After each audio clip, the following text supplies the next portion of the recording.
새벽별, 계명성 내가 또 그에게 새벽별을 주리라. 제 이름이 효성인데 새벽별이란 뜻입니다. 새벽효 별성. 그래서 위 말씀은 제 평생에 특별히 각인되는 요절입니다. 제 할아버지가 목사님이셨는데 제 어머니가 저의 해산이 가까웠을 때 할아버지께서 새벽 기도를 가시다가 그날따라 너무너무 어두운 밤에 새벽별이 빛을 환히 비춰주고 있었습니다. 물론 오늘날에도 그 별을 볼 수 있습니다. 새벽에 일어나서 동쪽 하늘을 보시면 유난히 밝은 별을 볼 수 있습니다. 금성입니다. 초저녁에도 밝게 보입니다. 그 금성이 밝게 빛을 발하는 모습을 보시고 제 할아버지께서는 손자가 태어나면 효성으로 이름을 짓기로 작정하셨습니다. 더군다나 제 성씨가 전전입니다. 그러면 온전한 새벽별이 됩니다. 그렇게 살기로 기원하는 마음으로 그런 이름을 지으신 것입니다. 손자가 아들일 경우 목회자로 드리기로 할아버지는 벌써 소원하셨습니다. 그래서 위 본문 말씀을 보면 저는 굉장히 두렵습니다. 위 본문에 두 아들아 교회에 이기는 자들, 남은 자들에게는 예수님이 새벽별을 주신다고 했는데 이사야서에 보면 이 새벽별은 계명성으로 나오는데 거기서는 사탄을 지칭하기 때문입니다.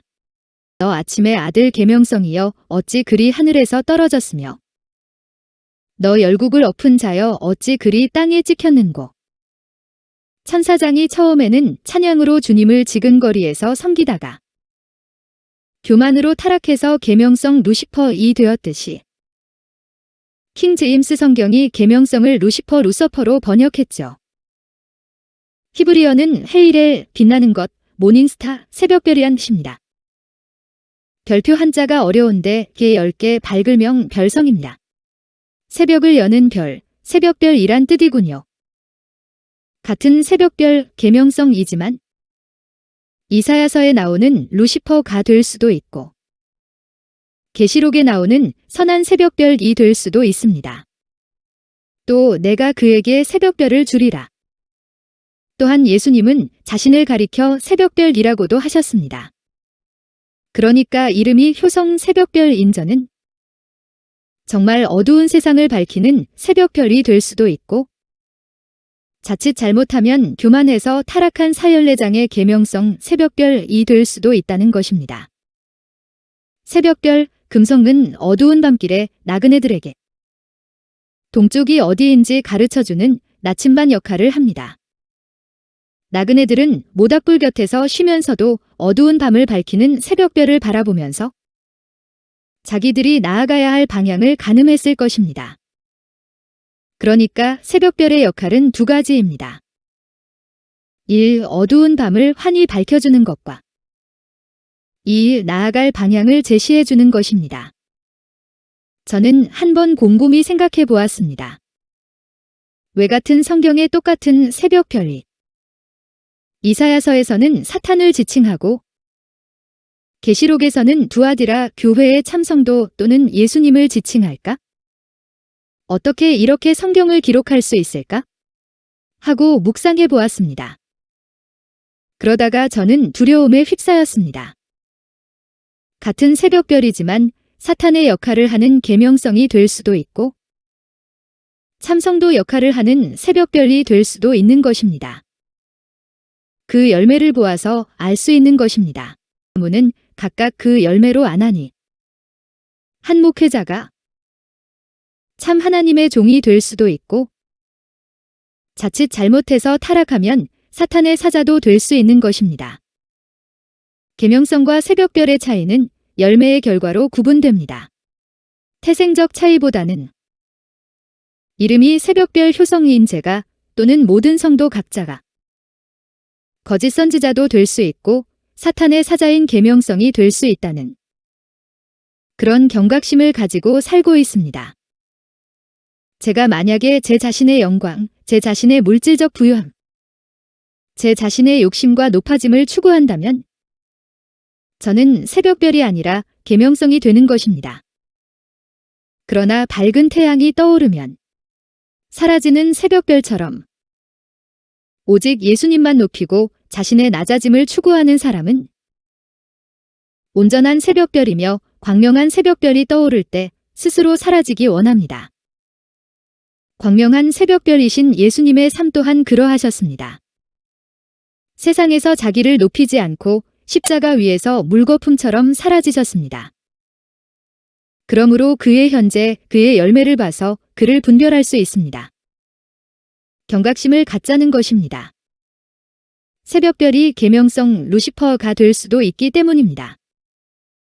그래서 여러 성도님들도 저를 위해서 기도해 주시기 바랍니다. 제가 주님을 위해서 모든 것을 다 내려놓고 주의 일을 하고 있는데 저도 어느 순간에 주님이 내가 너를 모른다고도 하실 수 있기 때문입니다. 그것보다 더 비참하고 실패한 인생이 어디에 있겠습니까? 주님, 저는 세상에서 제 이름이 나타나고 드러나기를 원하지 않습니다. 오직 예수 그리스도의 이름만이 온전히 나타나고 드러나고 주님만이 영광을 받으실 수 있도록 제가 깨어지고 부서져서 그래서 저를 통해 주님의 영광만이 온전히 나타날 수 있도록 저를 도우소서 하는 것이 제 기도입니다. 여러분, 두아디라 교회도 교회적으로도 마찬가지입니다. 내가 내 사업과 사랑과 믿음과 섬김과 인내를 아노니 내 나중 행위가 처음 것보다 많도다. 두아디라 교회는 참으로 예수님께 칭찬을 많이 받았습니다. 그 교회에는 사역도 활발했습니다. 내 사업과 그들에게는 사랑이 있었습니다. 특별히 그 사랑이 아가페 사랑이었습니다. 원문에 아가페로 되어 있습니다. 믿음도 있었습니다. 금보다 귀한 믿음. 거기에다 섬김과 인내도 있었습니다. 거기에다 어제보다 오늘 신앙이 더 좋았다는 것입니다. 내 나중 행위가 처음 것보다 많도다. 어제보다 오늘 신앙이 더 좋은 것, 이거 보통 수준이 아닙니다. 보통은 어제보다 오늘 신앙이 더 못하기 때문입니다. 그럼에도 불구하고 주님은 두아디라 교회를 무섭게 책망하십니다. 개 2시 20분, 그러나 내게 책망할 일이 있노라 자칭 선지자라 하는 여자 이세벨을 내가 용납함이니. 그가 내 종들을 가르쳐 꿰어 행음하게 하고 우상의 제물을 먹게 하는도다. 그 이유는 이세벨을 용납하고 행음했기 때문이라고 합니다. 종교적인 타협과 우상 숭배를 한 것입니다. 신앙의 순수성을 포기한 것을 책망하신 것입니다. 그래서 예수님은 두아디라 교회를 향하여 무려 3번씩이나 회개를 언급하십니다. 21절에 2번, 22절에 1번입니다. 그리고 회개하지 않을 때 엄청난 재난이 징계가 있을 것을 예고하십니다. 22 볼지어다 내가 그를 침상에 던질 터이여 그로 더불어 간음하는 자들도 만일 그의 행위를 회개치 아니하면 큰 환난 가운데 던지고 23 또 내가 사망으로 그의 자녀를 죽이리니 모든 교회가 나는 사람의 뜻과 마음을 살피는 자인 줄 알지라. 내가 너희 각 사람의 행위대로 갚아주리라. 오늘날의 교회가 두아디라 교회처럼 사역이 많고 아가페 사랑 구제이 넘치고 해도 신앙의 순수성을 타협하지 않도록 조심해야 합니다. 오늘날 다원주의, 동성애, 자유주의 신학 등이 교회로 유입되고 있습니다. 지금 미국에서는 무신론교가 가장 폭발적인 성장을 하고 있다고 합니다. 그러니까 많은 신자들이 교회를 떠나고 있다는 것입니다. 그리고 전 세계적으로 무슬림 종교가 폭발적으로 성장하고 있습니다. 왜냐하면 피임을 하지 않고 애는 생기는 대로 다 낳기 때문입니다.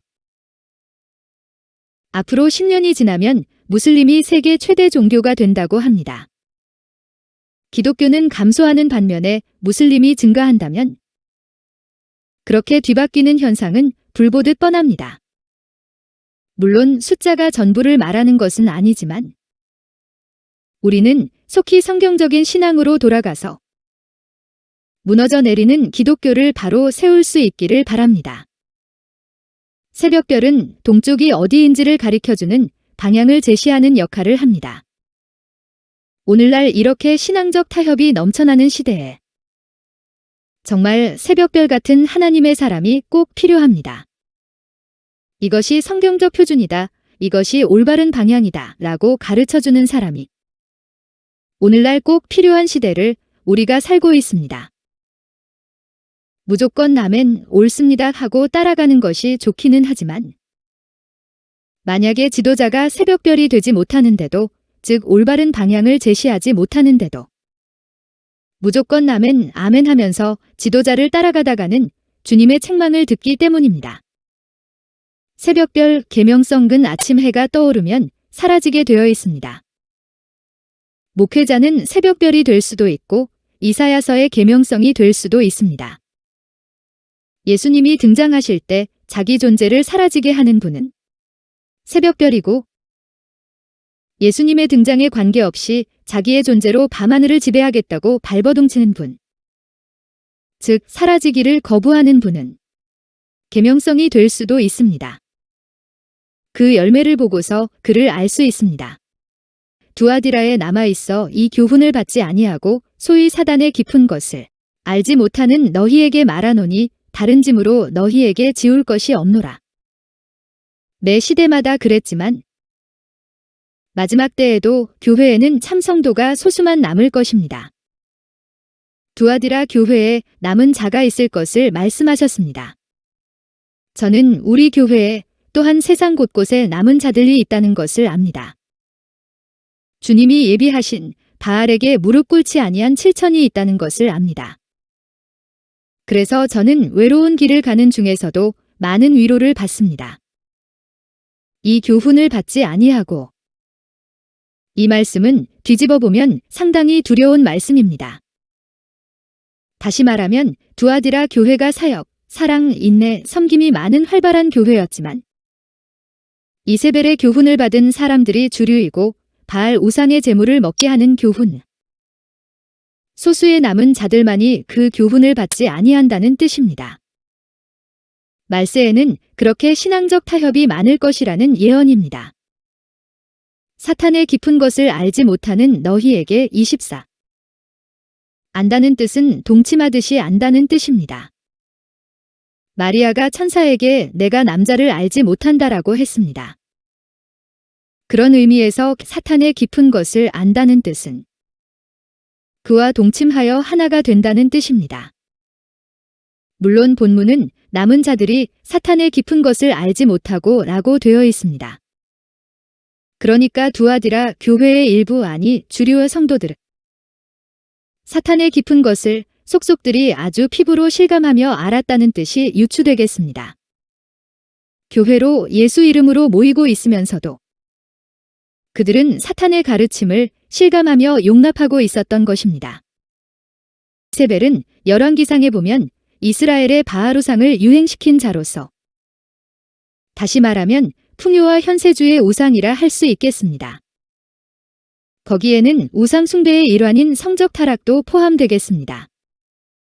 다른 짐으로 너희에게 지울 것이 없노라 24. 이미 이세벨의 교훈을 받아들이지 않고 사탄의 깊은 것을 알지 못하고 사는 그것이 핍박이요 고난의 영광이기 때문에 더 이상 예수님은 그 남은 자들에게 다른 짐으로 지울 것이 없다고 말씀하십니다. 이세벨의 교훈을 받지 않고 사탄의 깊은 것을 알지 못하면 이 세상에 살 때 사탄의 핍박을 받게 되어 있습니다. 그래서 이단이라는 소리도 듣고 여러 가지로 삶의 어려움을 당하게 되어 있습니다. 그러나 우리는 여기서 넘어지면 안 됩니다. 끝까지 말씀을 붙잡고 승리해야 될 줄 믿습니다. 다만 너희에게 있는 것을 내가 올 때까지 굳게 잡으라. 너희에게 있는 것이란 내가 내 사업과 사랑과 믿음과 섬김과 인내를 아노니 내 나중 행위가 처음 것보다 많도다 싶고. 그런데 제가 성경을 더 연구하면서 여기서 있는 것이란 19절의 내용이 아니고 주어진 것이란 뜻인데 하나님이 주신 말씀을 가리킴을 알게 되었습니다. 영어로 what you have 또는 ye have already인데 하나님이 이미 주신 것을 뜻하며 그것은 곧 하나님의 말씀을 뜻한다고 봅니다.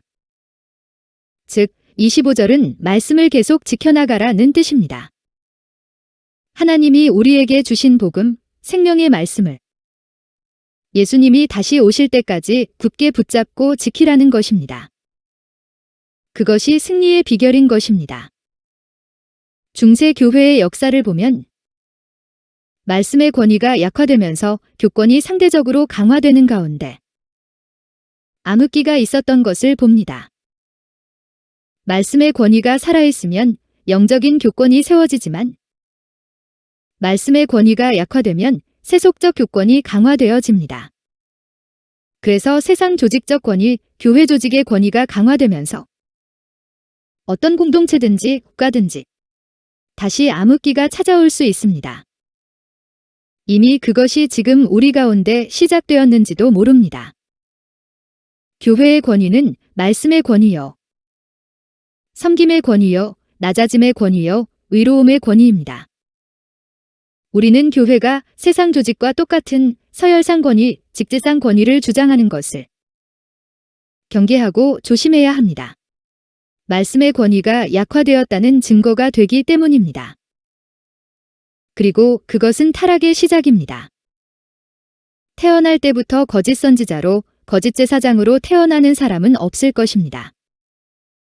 처음에는 성령 충만하고 열심히 헌신하고 봉사하다가 그래서 거기에 맞는 존경과 지도력을 얻게 되지만 점점 자기도 모르게 변질되면서 새벽별이 차츰 계명성으로 변하는 것입니다. 25절 다만 너희에게 있는 것을 내가 올 때까지 굳게 잡으라. 이 25절 말씀을 자기 일생에 충성스럽고 굳게 붙잡은 사람이 프랑스 리옹에서 피터 왈도라는 사람입니다. 여기에 대해서는 아래 각주를 꼭 참조하세요.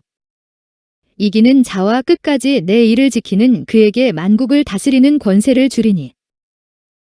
여기서 이기는 자는 빅토리가 아니라 오버컴입니다. 무력의 힘으로 남을 정복하는 것이 아니라 자기 죄를 극복 오버컴하고 자기 교만과 세속성을 이기고 높아지고 섬김을 받으려고 하는 마음을 이기는 것입니다. 예수님이 사탄을 이기시고 극복하신 방법은 칼과 창을 사용하고 군사력을 동원해서가 아니었습니다. 대신에 예수님은 말없이 세상 죄를 지고 가시는 어린 양이 되셨습니다. 십자가에 죽으시고 십자가에서 자신을 내려놓으셨습니다. 이것이 성경이 가르치는 이기는 방식입니다. 이것은 논쟁을 해서 상대방을 논리로 굴복시키는 것도 아닙니다.